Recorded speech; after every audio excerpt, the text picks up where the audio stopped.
बिस्मिल्लाहिर्रहमानिर्रहीम। अस्सलाम वालेकुम फ्रेंड्स, आज हम लेसन नंबर 3 इंग्लिश के अहम बुनियादी अल्फाज की प्रैक्टिस करेंगे। तो आप सब दोस्तों से रिक्वेस्ट है वीडियो को लास्ट तक जरूर देखें। तो चलिए वीडियो को स्टार्ट करते हैं। पहला वर्ड है वेयर, कहाँ। वेयर का क्या मतलब है? कहाँ। मेड, बना हुआ। मेड, बना हुआ, यानी कोई भी चीज़ अगर आप बनाते हैं तो आप कहते हैं इंग्लिश में मेड, बना हुआ या बनाया। प्लेस, जगह। प्लेस का क्या मतलब है? जगह। गेट, हासिल करना। गेट का क्या मतलब है? हासिल करना। आफ्टर, बाद में। आफ्टर का क्या मतलब है? बाद में। बैक, वापिस। बैक का क्या मतलब है? वापिस या पीछे हट जाना। बैक, वापिस। वर्क, काम। वर्क का क्या मतलब है? काम। पार्ट, हिस्सा। पार्ट का क्या मतलब है? हिस्सा। मैन, आदमी। मैन का क्या मतलब है? आदमी। कैम, आया। कैम का क्या मतलब है? आया। लिव, रहना। लिव का क्या मतलब है? रहना। लिसन, सुनो। लिसन का क्या मतलब है? सुनो। तो चलें एक बार फिर इसकी प्रैक्टिस कर लेते हैं। वेयर, कहाँ। मेड, बना हुआ। प्लेस, जगह। गेट, हासिल करना। आफ्टर, बाद में।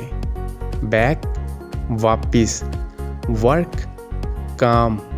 पार्ट, हिस्सा। मैन, आदमी।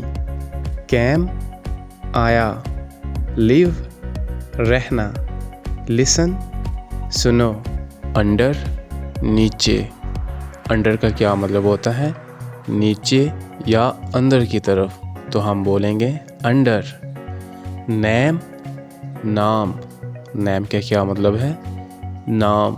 जब भी किसी चीज़ का कोई भी नाम आएगा तो हम इंग्लिश में बोलेंगे नेम। वेरी, बहुत। वेरी का क्या मतलब है? बहुत, यानी जब कोई चीज़ बहुत ज़्यादा मिकदार में होगी तो हम इंग्लिश में बोलेंगे वेरी, बहुत। थ्रो, के ज़रिए। थ्रो का क्या मतलब है? के ज़रिए। लिटिल, छोटा। लिटिल का क्या मतलब है? छोटा। जब भी कोई चीज़ छोटी होगी तो हम इंग्लिश में बोलेंगे लिटिल। जस्ट, अभी अभी। जस्ट का क्या मतलब है? अभी अभी या सिर्फ। राउंड, इर्द गिर्द। राउंड का क्या मतलब है? इर्द गिर्द। सेम, एक जैसा, यानी कोई चीज़ बिल्कुल मिलती जुलती होगी, बिल्कुल सेम होगी तो हम बोलेंगे इंग्लिश में सेम, एक जैसा। ठीक है। डिफरेंट, मुख्तलिफ, यानी कोई दो चीज़ें या बहुत ज़्यादा चीज़ें एक दूसरे से मुख्तलिफ होंगी तो हम बोलेंगे डिफरेंट। काज, वजह। काज का क्या मतलब है? वजह। मीन, मतलब। मीन का क्या मतलब है? मतलब। मूव, हरकत करना। मूव का क्या मतलब है? हरकत करना या आगे बढ़ना। चलें एक बार फिर हम इसकी दोबारा प्रैक्टिस कर लेते हैं। अंडर, नीचे। नेम, नाम। वेरी, बहुत। थ्रू, के ज़रिए। लिटिल, छोटा। जस्ट, अभी अभी। राउंड, इर्द गिर्द। सेम, एक जैसा। डिफरेंट, मुख्तलिफ। काज, वजह। मीन, मतलब। मूव, हरकत। तो दोस्तों आप भी इन वर्ड्स की प्रैक्टिस कीजिए, इंशाल्लाह आपकी इंग्लिश भी इम्प्रूव होगी। अगर आप भी इंग्लिश में इंटरेस्ट रखते हैं तो चैनल को सब्सक्राइब कर दें, इंशाल्लाह आपको अच्छा कंटेंट देखने को मिलेगा। मिलते हैं नेक्स्ट लेसन में, तब तक के लिए अल्लाह हाफिज़।